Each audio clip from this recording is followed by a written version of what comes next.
9h moins le quart, l'édito politique avec vous, Chloé Morin. Bonjour. Bonjour. Chloé, vous revenez ce matin sur l'analyse donnée par Nicolas Sarkozy sur les résultats de la présidentielle américaine. L'extrait qui suit, on va l'écouter, a fait beaucoup réagir tout au long du week-end. Trump a parlé à la nation américaine de la nation. Kamala a parlé aux communautés américaines des communautés. Or, une nation n'est pas une addition de communautés. Trump a été élu parce qu'il a parlé de l'Amérique aux Américains. Chloé, est-ce que vous êtes d'accord avec ce point de vue ? Je pense que le sujet qu'il pose est fondamental. Il faut rappeler qu'il était la tête d'affiche des rencontres de l'avenir, organisées chaque année par l'économiste Nicolas Bouzou et le maire de Saint-Raphaël, Frédéric Masquelier. Et il se trouve que j'ai assisté ce week-end à sa conférence, et le moins qu'on puisse dire, c'est qu'il était en grande forme et qu'il n'a pas mâché ses mots. Et le sujet qu'il pose est fondamental à l'heure où la polarisation des opinions fracture de plus en plus nos nations. Il y a pour les candidats, pour les responsables politiques, deux options.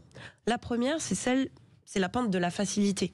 C'est diviser les électorats en communautés et choisir de monter les uns contre les autres. Donc les blancs contre les noirs, les catholiques contre les musulmans, les femmes contre les hommes, etc.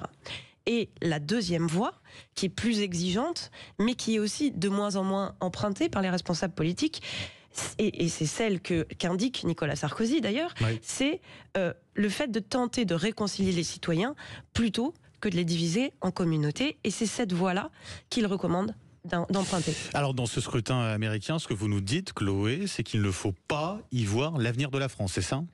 Surtout pas.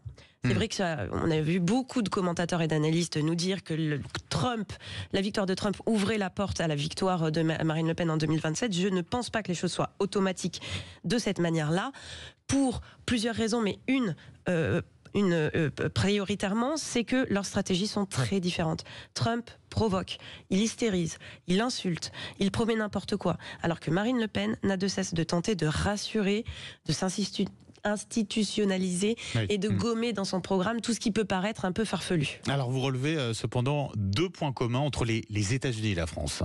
Oui, d'abord, l'incapacité totale de la gauche modérée, celle qu'on dit de gouvernement entre guillemets, ici comme aux États-Unis, à comprendre et à se faire entendre des catégories populaires. Cela fait des décennies que cette gauche tente de se lancer à la reconquête de la France qui travaille, en vain. Et les dizaines de milliards de dépenses publiques promises par la gauche aux dernières législatives pour améliorer justement leur pouvoir d'achat et leurs conditions de vie n'ont en rien entamé leur soutien au RN. Et le deuxième point commun entre la France et les États-Unis qui devrait nous faire réfléchir, c'est le fait que l'argument selon lequel Trump serait une menace pour la démocratie n'a pas été jugé crédible par la plupart des électeurs. C'est aussi de plus en plus vrai en France, quand les opposants à Marine Le Pen disent qu'elle est une menace pour la démocratie. Et l'explication, à mon sens, elle est très simple. Les signaux de défiance envoyés par nos élites au peuple se multiplient depuis des années. D'un côté, vous avez le RN qui multiplie les appels à l'élection, à la dissolution, au référendum. Et de l'autre, vous avez des partis qui ont gouverné et qui ont semblé, à plusieurs reprises, s'asseoir sur le choix des électeurs. Nos auditeurs se rappellent notamment du référendum de 2005. Et la réaction quasi unanime que les élites politiques et médiatiques ont eue à la dissolution illustre encore cette défiance. Elles ont critiqué cette décision parce que la dissolution semblait ouvrir la possibilité pour le peuple de mal voter, entre guillemets, c'est-à-dire voter LFI ou voter RN.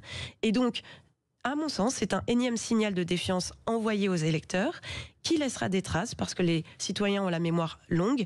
Et il est peu étonnant dans ces conditions que ceux qui essayent ensuite d'incarner la démocratie pendant les campagnes électorales, après avoir tenté d'empêcher les Français de s'exprimer, ne soient pas jugés crédibles.